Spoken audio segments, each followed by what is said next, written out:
شیخ الاسلام حضرت علامہ ظفر احمد عثمانی رحمۃ اللہ علیہ فرماتے ہیں کہ میں اس زمانہ میں حج کے بعد مدینہ منورہ گیا۔ ہم لوگوں نے کھانا کھانے کے بعد دسترخوان کو لے کر ایک ڈھیر پر جھاڑ دیا تاکہ روٹی کے بچے ٹکڑوں اور ہڈیوں کو جانور کھا جائیں۔ تھوڑی دیر کے بعد جب میں اپنے کمرے سے باہر نکلا تو یہ دیکھ کر حیران رہ گیا کہ خوبصورت 9 سال کا بچہ ان ٹکڑوں کو چن چن کر کھا رہا ہے۔ مجھے سخت افسوس ہوا۔ بچے کو ساتھ لے کر قیام گاہ میں آیا اور اسے پیٹ بھر کے کھانا کھلایا، کیونکہ میں ایسی ہستی کے شہر میں تھا جو غریبوں کا والی اور غلاموں کا مولا تھا۔ میرے اس برتاؤ کو دیکھ کر بچہ بے حد متاثر ہوا۔ میں نے چلتے وقت اس سے کہا کہ بیٹے، تمہارے والد کیا کرتے ہیں؟ اس نے کہا میں یتیم ہوں۔ میں نے کہا بیٹے، میرے ساتھ ہندوستان چلو گے؟ وہاں میں تم کو اچھے اچھے کھانے کھلاؤں گا، عمدہ عمدہ کپڑے پہناؤں گا، اپنے مدرسے میں تعلیم دوں گا۔ جب تم عالم فاضل ہو جاؤ گے تو میں خود تم کو یہاں لے کر آؤں گا اور تمہیں تمہاری والدہ کے سپرد کر دوں گا۔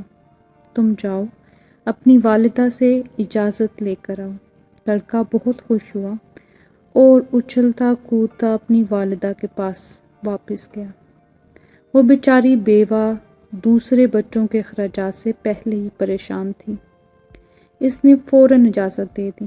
بچہ فوراً آیا اور مولانا کو بتایا کہ میں آپ کے ساتھ جاؤں گا، میری ماں نے اجازت دے دی ہے۔ پھر پوچھنے لگا کہ آپ کے شہر میں چنے ملتے ہیں؟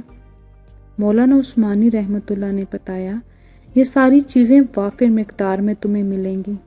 مولانا کا بیان ہے کہ میری انگلی پکڑے پکڑے مسجد نبوی میں وہ میرے ساتھ آیا اور ٹھٹک کر رک گیا۔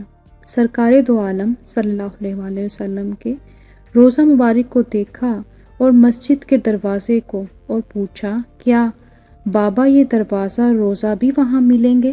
میں نے اس سے کہا کہ بیٹا، اگر یہ وہاں مل جاتا تو میں یہاں کیوں آتا؟ لڑکے کے چہرے کا رنگ بدل گیا۔ میری انگلی چھوڑ دی۔ بابا تم جاؤ، اگر یہ نہیں ملے گا تو میں ہرگز ہرگز اس دروازے کو چھوڑ کر نہیں جاؤں گا۔ بھوکا رہوں گا، پیاسا رہوں گا، اس دروازے کو دیکھ کر اپنی پیاس اور بھوک بجھاتا رہوں گا، جس طرح آج تک بجھاتا رہا ہوں۔ یہ کہہ کر بچہ رونے لگا اور اس کے عشق کو دیکھ کر میں بھی رونے لگ گیا۔